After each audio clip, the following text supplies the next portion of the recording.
Welcome to the Predictive Playbook. I'm your host, John Ryan, and the topic today is the UEFA Championship Final in soccer, of course. And I have the best possible guest on the show to give us direction and get us filtered through all the different options that are available to bet on this championship game, which will be very exciting. His name is Paul Carr. He's the director of content for TruMedia Sports, and Twitter handle is at TruMedia Sports. He's also the host of the Expected Value podcast and is one of the most knowledgeable soccer minds on the planet. He's formerly of ESPN Sports Info and a huge sports data and analytics mind, probably greater than even mine, I humbly say. Paul is looking to extend his perfect 5-0 record, winning UEFA soccer bets and predictions. So we're going to take a deep dive into the championship game of the UEFA Champions League between Manchester City and Chelsea, set to start at 3 o'clock Eastern Standard Time on Saturday at the Estádio do Dragão in Porto, Portugal. Welcome to the show. How are you doing? Thanks, John. I'm looking forward to try to continue the hot streak. Got a little lucky in some ways in the semifinal round, but it all balances out. Got a little unlucky in a couple earlier rounds. So, but you take the 5-0 and you run. Oh, absolutely. I like to think this show sometimes has a bit of a horseshoe feature to it. A little bit of luck factor. So, but you can't overcome the knowledge and skill that you have with a horseshoe. And it's just it helps once in a while to have that horseshoe available. Yep, for sure. So for the second time, notes I made for the game here, the second time in 3 years, the UEFA Champions League final features two English teams, Manchester City and Chelsea, of course. In the 2019 final, Liverpool scored twice in defeating Tottenham 2-0. So 23 of 29 games, or 23-6 to the under, have been played by Chelsea under manager Thomas Tuchel, is it? Tuchel, yeah. Tuchel. Yep. So I'm just wondering if you think that trend's going to continue for this final or not. Yeah, I mean, everything points to the under here in a lot of different ways. That's the simplest thing is what you just said. Chelsea has played 29 games under Thomas Tuchel since he took over in January, and 23 of those have had fewer than 3 goals. And it's a stylistic shift. They've been much more compact defensively. They haven't been as aggressive pushing forward, so they're not opening up those channels behind them. And so that's your one thing. Manchester City is a very potent team. They hung 5 goals in their final Premier League game of the season. That's not hard for them to do. However, this season, they've really also emphasized the defensive side of things. Whereas last year, they didn't win the Premier League in part because their defense was kind of leaky. This year, they have shored that up. And so they're really kind of about as defense first as a team that could hang 5 on you can be. So I expect both of these teams to play that way. And this is kind of a weird game because they've played twice in the last 6 weeks or so. Chelsea and Man City have, both of them in high stakes places. So one was a semifinal in the FA Cup, which is the domestic tournament in England. And one was in a Premier League game when City was trying to clinch the league title.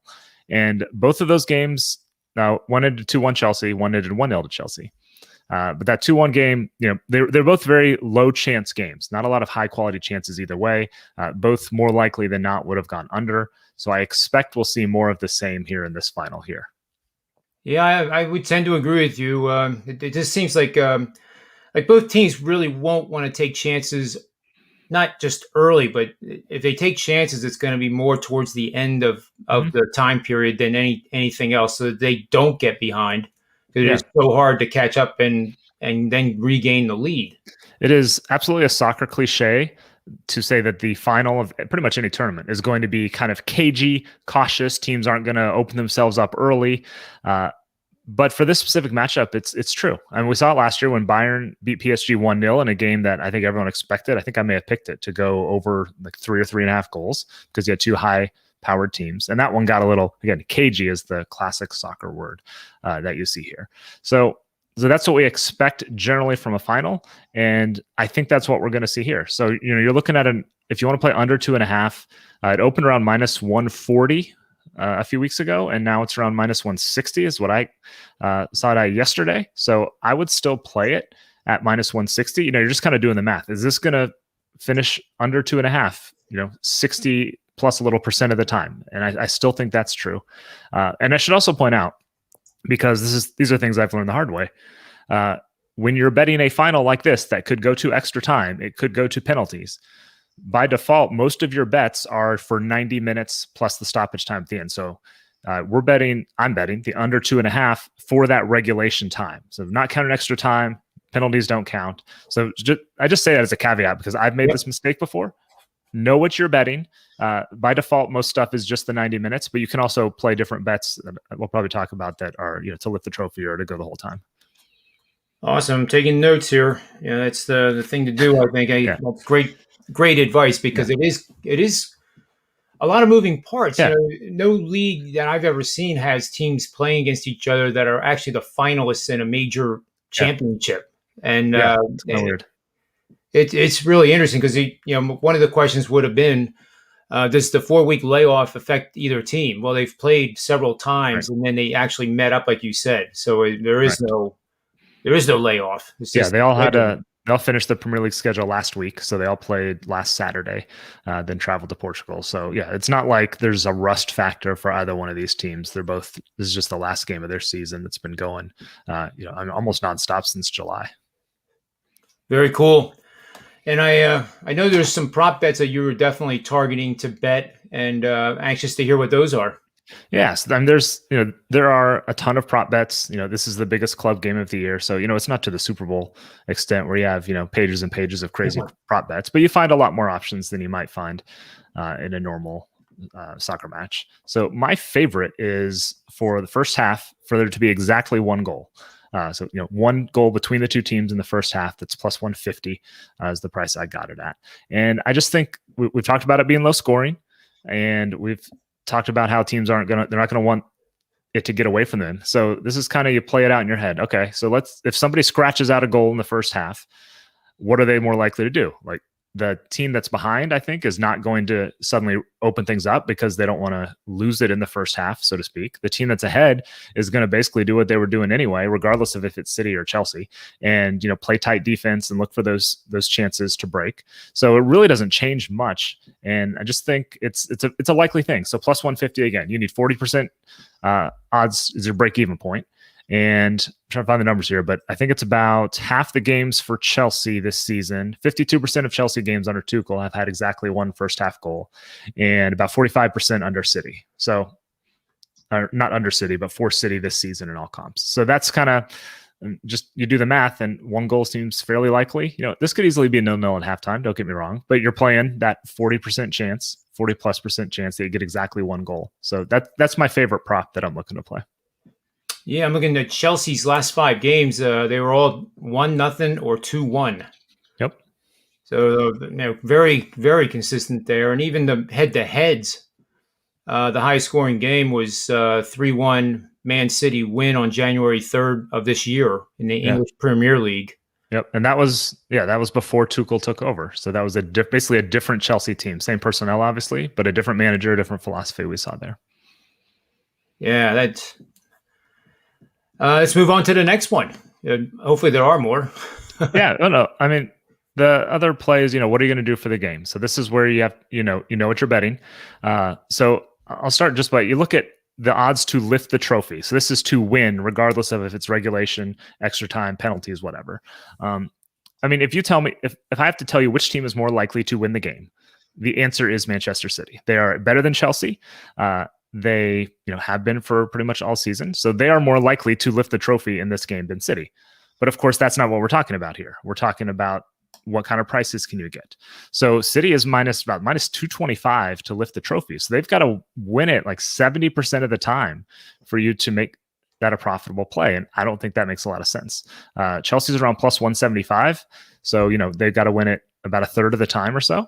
So if you ask me to play one of those teams to win the trophy, to win the title, I would pick Chelsea. I just think, look, if I can keep it super simple, they've beaten City twice in the last 6 weeks.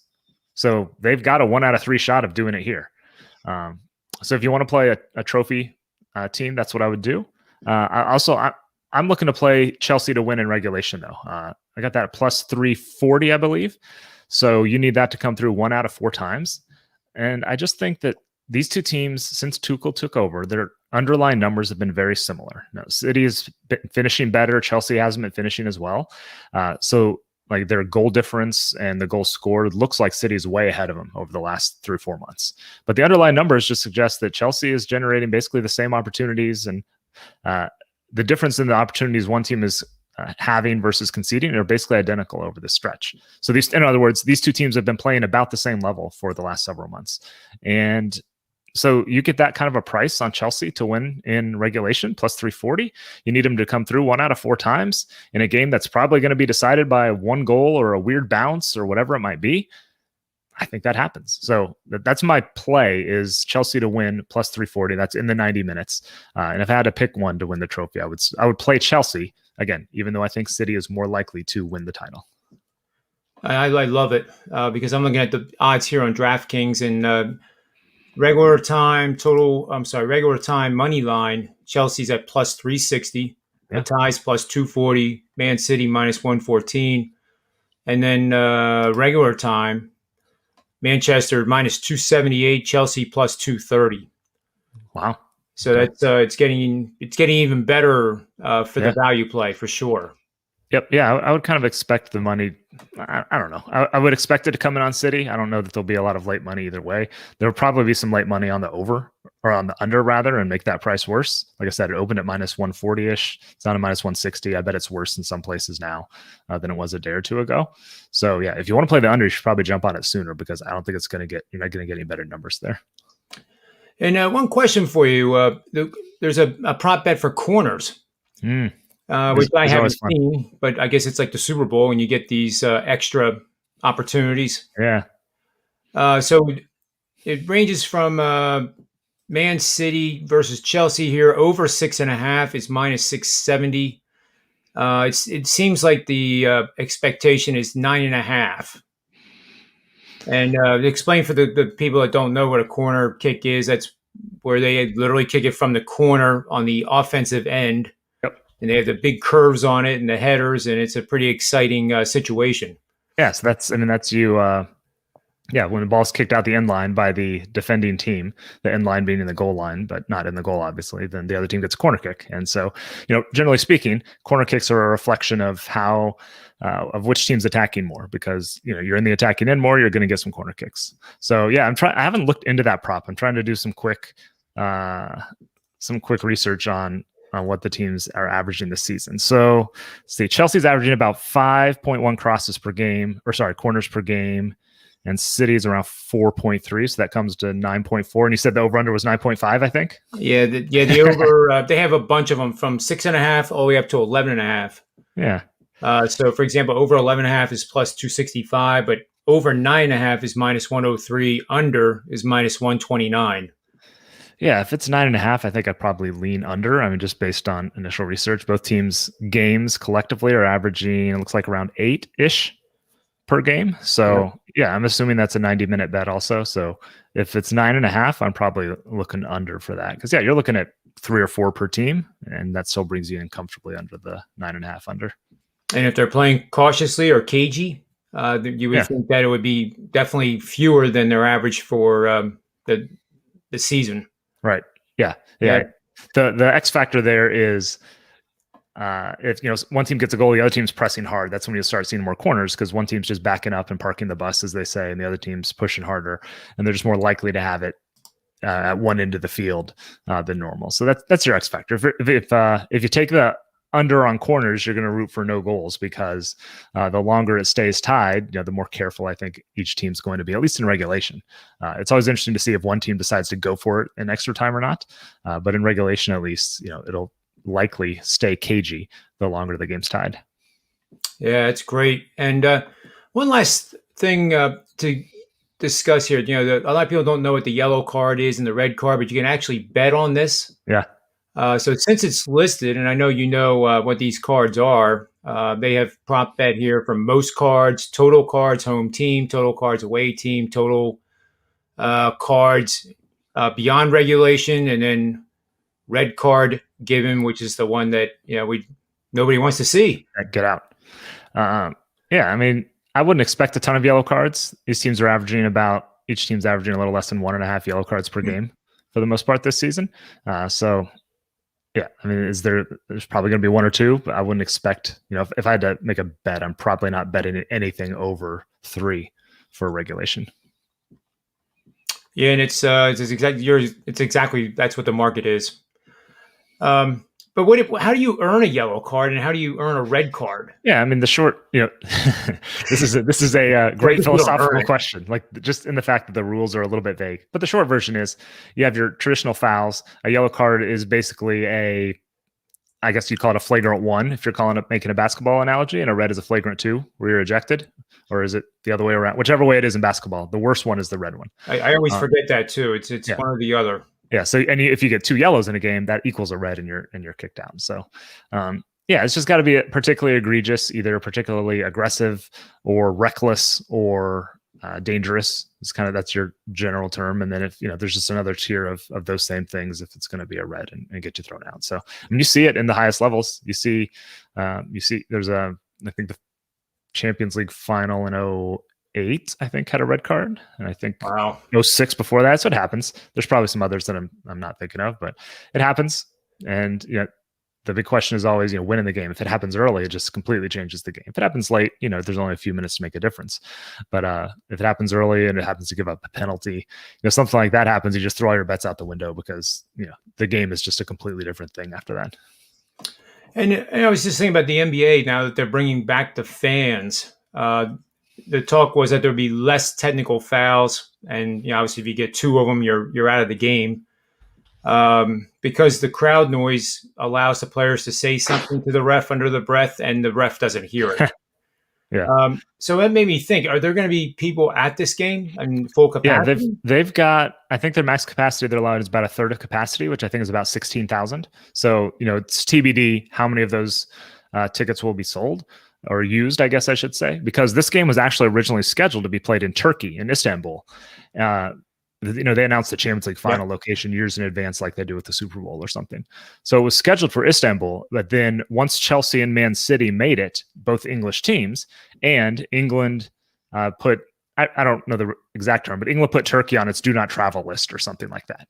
And so that caused UEFA to have to move it to Portugal, more of a safe place from a health standpoint, or at least different restrictions. So so 16,000-ish fans. I don't know, how many of those are going to go, because there's still some travel issues for people from England, not the same way they are in Turkey. But it'll be interesting to see how many fans are there, what kind of noise they have, because the Premier League, for example, in England brought back fans the last 2 weeks of the season, last 2 matches of the season. And that just changed, just watching on TV, that changed the feel of everything. Like you get the chance, they absolutely mic it up. So it's emphasized even more than it probably is in the stadium. But just like watching the NBA, watching MSG the last few nights, you see it feels like sports are back in a different way. So I'm looking forward to seeing what it's like. I don't expect it to have the same energy that we've seen in the NBA playoffs or even the Premier League the last couple of weeks. But there will be, in theory, up to 16,000 fans there. Well, that'll be good. I'm sure, what we've learned, I think, is 16,000 fans can make almost as much noise as 30,000. Yep. Yeah, get yourself a good audio tech who can blast that up just right. Bit. Yep. Yeah, there's been some NFL teams, as we know, that have done that in the past. Just to make it louder still. Do what you got to do, right? Let's recap your final thoughts here, and your best bet is under 2.5 in regulation time, and then you can recap the prop bets, and then make sure you tell everybody what's going on over at TruMedia, which is a tremendous place to be working. I think from what I've learned from you with all the data. The analytics that you guys provide to the professional sports teams and other non-professional sports teams, it's really, really cool.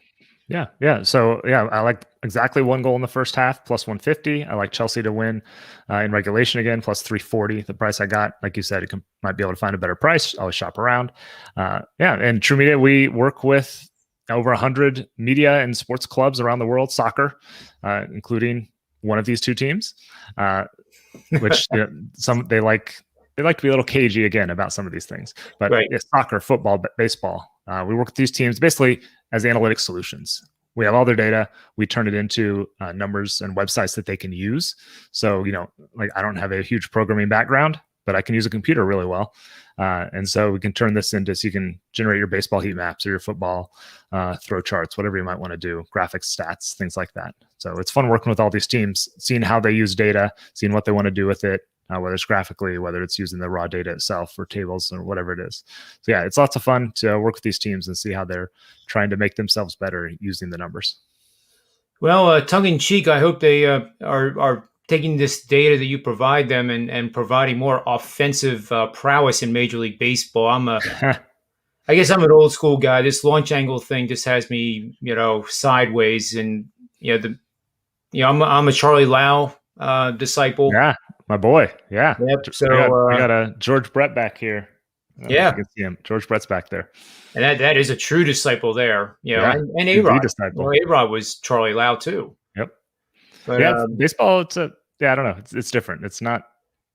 Yeah, I totally understand what you mean. I think they'll figure something out either with the rules or I think it's just hard. I mean, look at the pitches these guys are throwing. That's true. I mean, they're bringing in an hour with movement, and it's not just Randy Johnson. It's the 8th guy out of the bullpen or whatever who's throwing 98 and it breaks a foot. It's pretty impressive what the pitchers can do. World. Yeah, I'm interested to see how baseball, if and how they can adapt both at the MLB level. Are they going to change rules, or they going, whatever it is, and how the players can adapt, because they always have, whether it's the dead ball era, or the mound gets lowered, between rules and players just adapting as they will. Yeah, stuff gets figured out. I don't know what's going to happen, but we'll see. I still can't believe we have 6 no-hitters. And it's just it's crazy. That's as improbable as Phil Mickelson winning the PGA, right? Ooh, I mean, that was lots of fun. But it's all fun, right? It's all good. It's just like bring us more. Yeah. Bring back sports. Yep, we're almost there. Well, Paul, as always, it's a great pleasure to have you on the show. And make sure the people in the chat room and anybody else listening to this in the archived version, check out TruMedia and follow Paul Carr on Twitter. And that's about it for the show. So till the next time, Paul, we'll definitely look forward to having you back at some point here. We'll figure out something to do together. It'll be fun for everybody to listen to. So for Paul Carr, myself, the Predictive Playbook, wagertalk.com and sportsmemo.com, and TruMedia, may all the wins be yours.